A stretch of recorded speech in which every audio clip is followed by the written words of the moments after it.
Hey everybody, Marcel here with Tyger Auto, and if you're a Tacoma owner, stick around because we're here to show you guys Tyger's brand new roof rack cargo system that's great for all of you overlanders and off-roaders.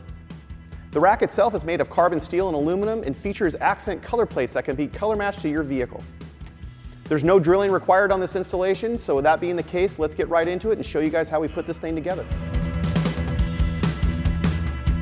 But first, let's go over the instructions to make sure that all the parts are accounted for, and also pay attention to the torque specs that are listed in the instructions. Given this track requires no drilling, we will need to reveal the 6 mounting locations, 3 on each side, covered by the weather strip. The front and rear locations have 2 holes and the middle one only has 1 hole. So what's the best way of doing this? The 2 most common ways are either to 1, remove the strips entirely, or 2, cut the gaps to allow the brackets to be mounted on. So let's remove both strips first. Next, take the front panel and install this rubber seal along the edge, which does a great job at noise reduction and protects your roof as well. Trim off any access on the edges. If you plan on changing the accent color to match your vehicle, flip over the front plate and uninstall these 3 acrylic color plates. Have them painted and then screw them back on after. If you're only here to learn how to paint, then skip over towards the end of the video. After that, we put the 4 side panels together, starting with attaching the side panels to the front, then finish with the rear panel. Now go ahead and install the crossbar. If needed, shift the crossbars either all the way to the front or all the way to the back to the end of the slot to help reduce any noise. Next, install the 6 mounting brackets to each position on the rack.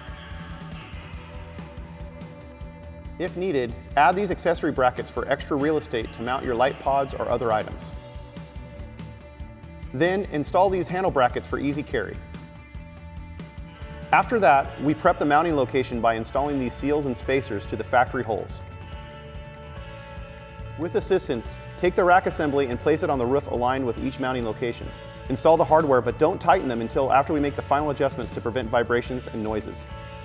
To do so, first level and align the roof so it sits straight and square to the roof. Then tighten all of the hardware except the bolts connecting to the front plate.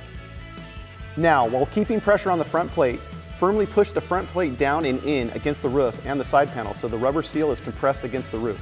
Then go ahead and tighten these bolts here. After traveling 50 miles, examine each attachment point again and make sure that any adjustments or retightening of any of the hardware is needed. This rack also comes with 4 tie-down eye bolts, so if needed, you can slide them into the grooves on the top or on the sides of the crossbars. And now I'm going to show you how to paint these acrylic color plates that will spice up the look on the rack. Note that the color plates are already dyed in black on one side and are red on the other. We decided that we'd like to keep the black side, so let's paint over the red side. We have here the paint that we've matched to the color code of the vehicle, and we also have a type of paint adhesive to prime to the acrylic surface. You can get both of these items at any local automotive paint supply store.